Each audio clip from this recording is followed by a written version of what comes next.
cracking YouTube? It's me, your host Toon, aka the Comic Book Thug. Once again, bring you another comic book review. This time is for Miles Morales, The Ultimate Spider-Man, issue number 3. Very nice cover. I like this cover. So we're gonna jump straight to this because as you can see, I got comics all over. It's now Friday. Comic book fans know comic books come out every Wednesday. I'm kind of behind. And to be honest with you, I didn't think I was going to want to do so many reviews. I thought I was just going to want to do my normals, like, Spider-Man. But I'm going to do Deadpool versus X-Force. And I want to read it first, but I might do Star-Lord and Rocket Raccoon. But I don't want to do reviews for comic books that's just going to be, like, one-shots. Even though I know they're not one-shots, but you kind of get what I mean. But anyway, this one is about Spider-Man, the Ultimate Spider-Man, the Black Spider-Man. Okay, so we jump straight to the comic book.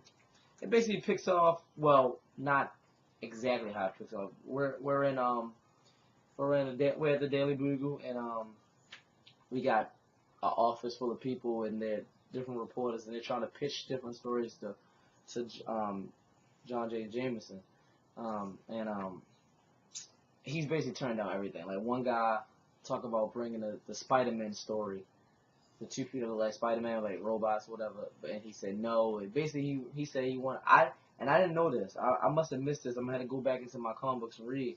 It says he say show me how the death or disappearance of Thor, Captain America, Iron Man has left a vacuum of power amongst the superhero community. I know Captain America died or so-called died. I don't. Which comic book did Thor and Iron Man die in? Like, I probably missed that in the Ultimate Universe or Disappearance.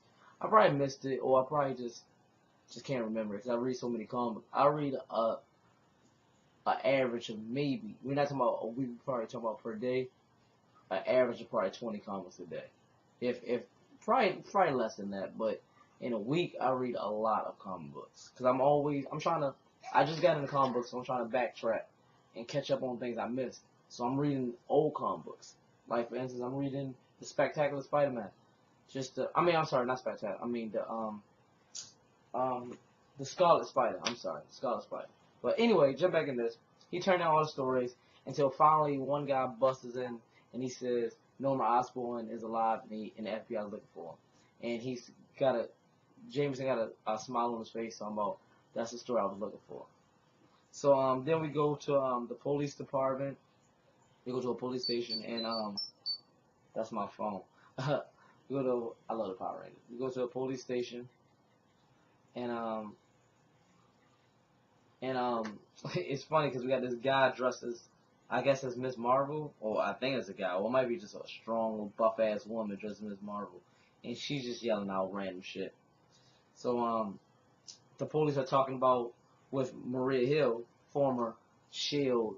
director Maria Hill, because she's not a homicide detective, but they're talking about the Spider-Man and how they might be related to Spider-Man, and she basically thinks it's Miles Morales' parents, whatever. So then we pick up where last comic end, and we're back with Frank, Miles, and his girlfriend. I can never remember her name, Katie, I think, if I'm not mistaken. And he finally tells her, I'm Spider-Man.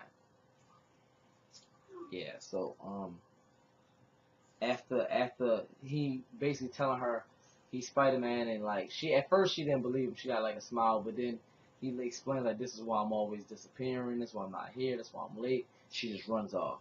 And he kind of freaks out because he think he did it wrong. Blah, blah, blah. Maria Hill shows up and she tells him to get in the car. Grant tells him to run. He runs. But in actuality, he didn't run because as she drove away, I forgot he had that little invisible power. He appears right back next to us. So that's pretty much it. Grant gets a update on his phone because he got like anything Spider-Man issue, he alerts his phone, and it says that Norman Osborn is free. He tells Miles, and Miles runs off because he can't believe that now the 2 people he thought was dead is alive. Peter Parker and Norman Osborn. So he goes looking for him, and that's pretty much it. He goes looking for him. They show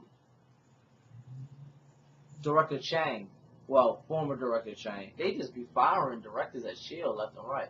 Director Chang and a group of soldiers are at Osborn Industries, looking for Noah Osborn. She doesn't think he's gonna be there. He wound up being there. He goes completely goblin mode, and from this scene, it looks like she's dead. He grabs her face with a fistful of fire and just throws her. So it looks like Shang is dead. I don't know how they're gonna keep her alive from this, because he palmed her whole face with nothing but a ball of fire.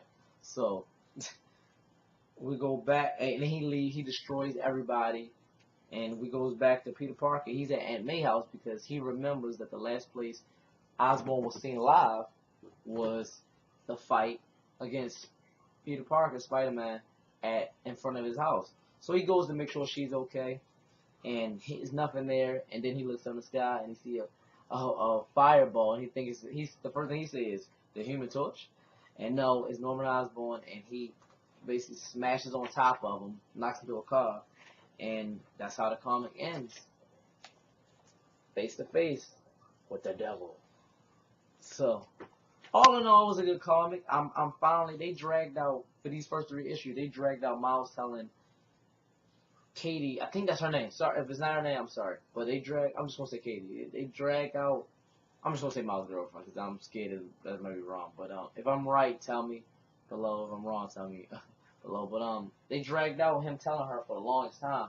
So I'm glad he finally told her. And that's pretty much it. It was kind of dry. I mean, the last issue had Peter Parker, if this is real Peter Parker, come back, and I was hoping to see more of him, but I guess like if this is really Peter Parker, the ultimate universe Peter Parker, they don't want to reveal everything first. This is only the 3rd episode, 3rd issue. It's been taking a while for each one of these issues to come out, but it is what it is. So I'm sure it's gonna pick up. But all in all, it was a dry issue, but it was a good issue. It wasn't bad. I mean, no really Miles issues are bad. I like all of Miles comics. So that's pretty much it for that. Thank you for watching. Leave your positive and negative comments below. Follow my Twitter and my Instagram, which is in the description below. Like, subscribe. That's pretty much it. Let me know if you read this comment. If you did, let me know what you think about it. And that's my mommy. We'll have to end this. From me, Tune, aka the Comic Book Club. Have a nice day.